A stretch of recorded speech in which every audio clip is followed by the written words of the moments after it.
In today's video, I'm going to teach you how to verify my Gmail on AdsPower Proxy.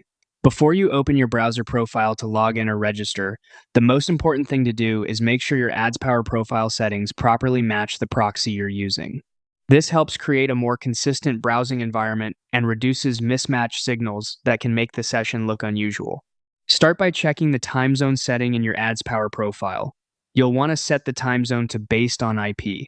This makes the virtual browser automatically match the local time of the proxy location. For example, if your proxy is located in a specific country or city, the browser should reflect that same regional time. This matters because if your IP says you're in one place but your browser time says something completely different, that inconsistency can stand out.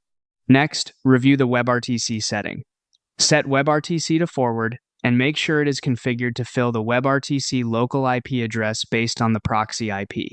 This step is important because WebRTC can sometimes expose network-related information, and you want that information to stay aligned with the proxy you've assigned to the profile. In simple terms, you're making sure the browser presents a unified identity instead of mixing data from different locations.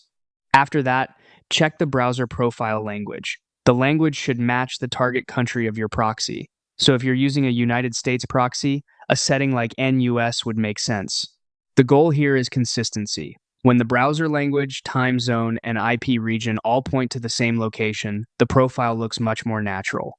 Take a moment to review these settings carefully before launching the profile.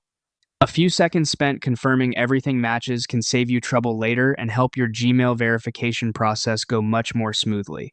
Once these profile settings are aligned with your proxy, you'll be in a much better position to continue.